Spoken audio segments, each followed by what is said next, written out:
welcome to the X22 Report. My name is Dave, and this is episode 225, and today's date is November 26, 2013, and this is the continuation of Part 1. This is Part 2 of the report, and here is Part 2 right now.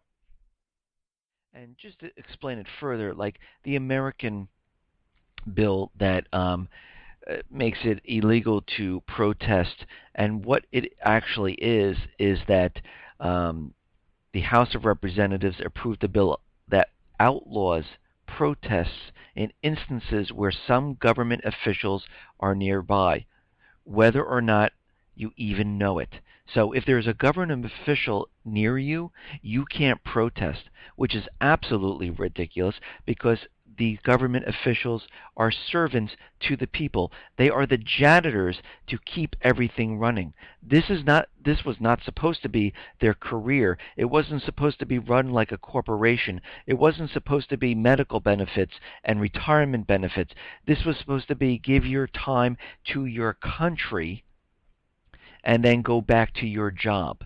It wasn't supposed to be the way they made it into this, and now you're not allowed to protest wherever, even if you don't know that someone's around, you can, which is completely against the Constitution, and we can see why the governments are doing this all across the world, because they are afraid, because they understand what is happening. And when more and more laws are passed like this, and really what we see is we see more taxes, more draconian laws that actually don't even make sense.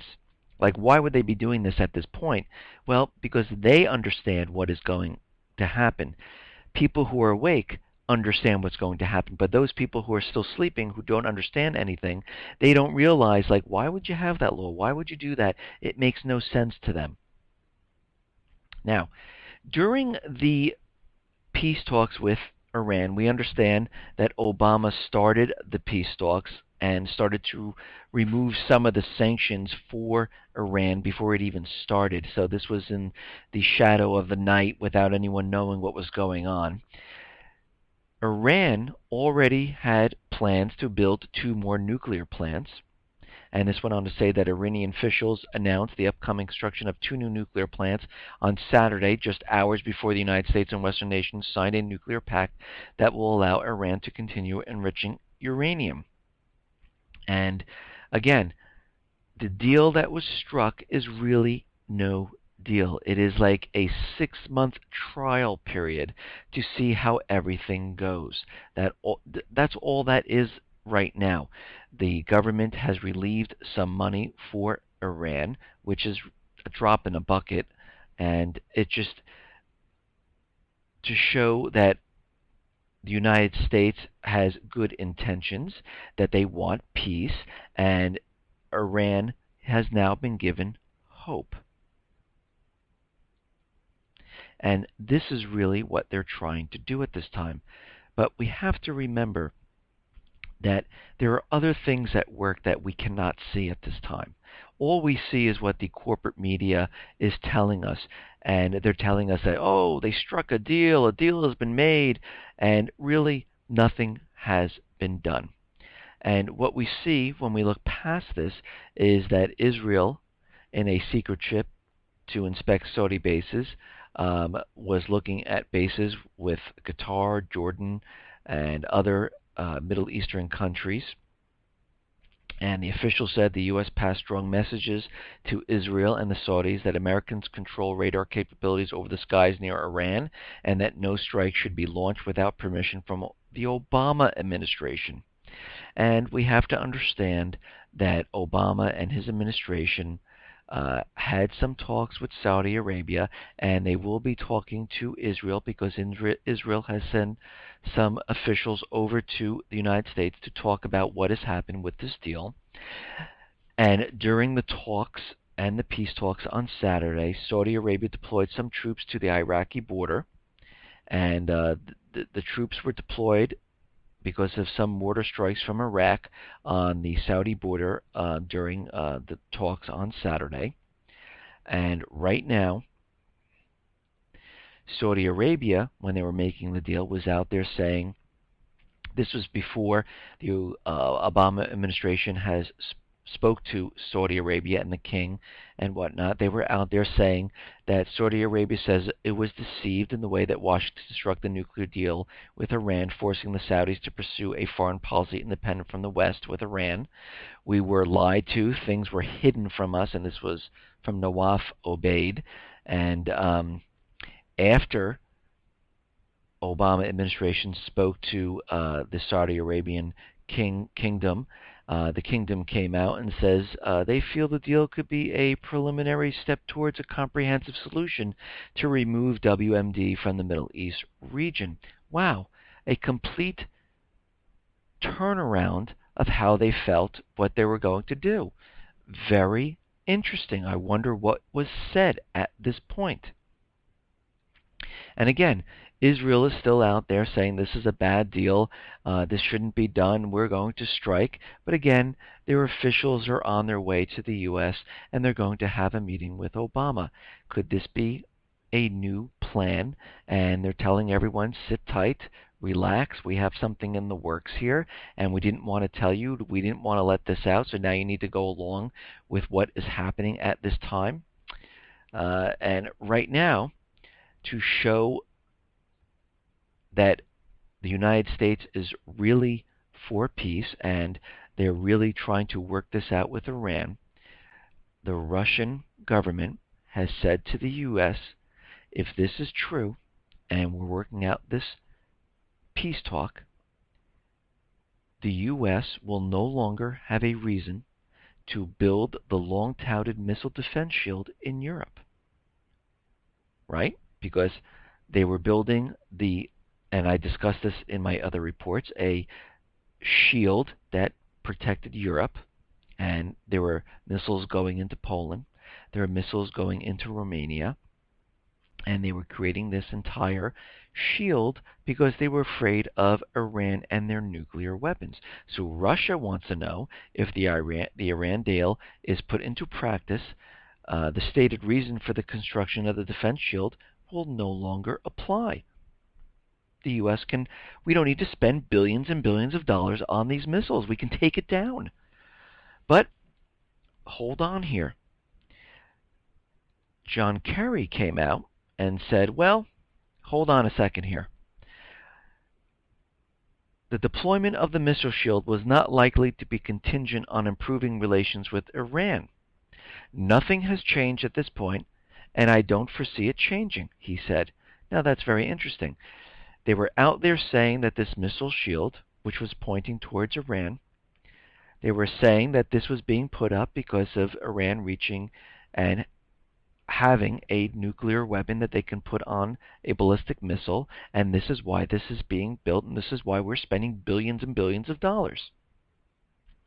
So, if there is peace with Iran and agreements are made after the 6 months, why aren't we stopping the building of this missile shield? It's very interesting. And this should speak volumes of what is really happening. Now, Congress is still out there. The U.S. Congress still says we will push forward sanctions in the coming months. And they are, right now, you hear representatives, senators, they're all out there screaming that this is a bad deal, this is not good, we will be moving towards sanctions come December, and they're continually going on and on and on about all of this.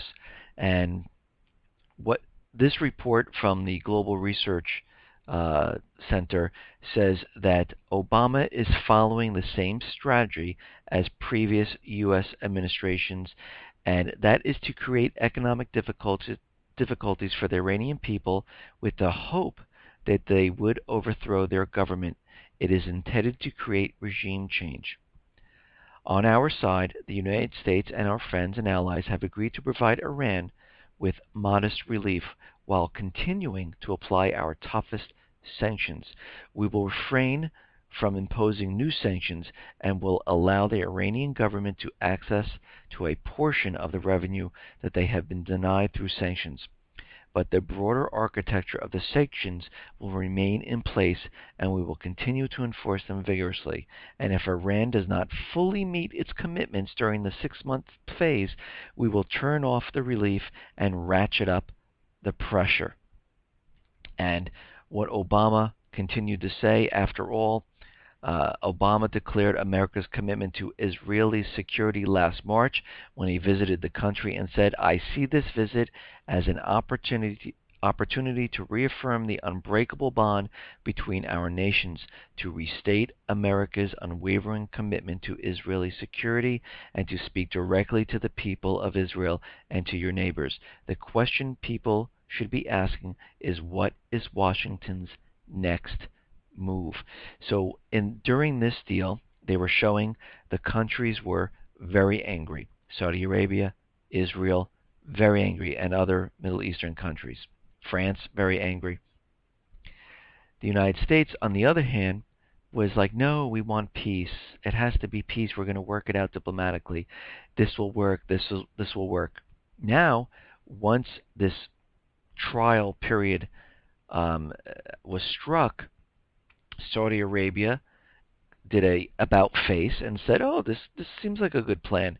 We'll have to see now. Israel is visiting the United States, and we'll see what their take is on it after they meet with Washington. And if they do an about face saying, you know something, maybe this isn't that bad, there is definitely plans in the works, something that is underneath that we don't understand, and what I call a false flag event. Now, we understand that the stock exchange broke again today, and this is another glitch, and we're seeing many, many glitches in the NASDAQ, in the stock exchange, and just very strange things where in the past we didn't see any of these glitches, and now we're seeing them pretty much every month. So again, I talked about this in my other reports. I believe that this is a setup for some type of cyber attack where they might have already placed some type of malware or virus or some piece of code that will be able to shut things down or manipulate them or destroy data to make this false flag happen. And we see things completely moving forward. And there was a cyber attack at there was Parsons, who is a director of information management at the Port of Long Beach, has said that the cyber attack at a major port could cost $1 billion per day. And Parsons said cyber attack pose a growing threat to the nation's infrastructure. And what they're saying is that these ports right now, they are blocking around 9 million attacks monthly on its network. But it only takes one successful intrusion to potentially do damage to the ports. And if the ports are damaged, there are no goods coming in and out, and we can see a supply chain halt to everyone around in the United States. And they're saying this is a very, very big deal, and it's something that everyone needs to look at. Now, there was a cyber attack on Bitcoin, and what this is saying here is there was a 1 million Bitcoin heist.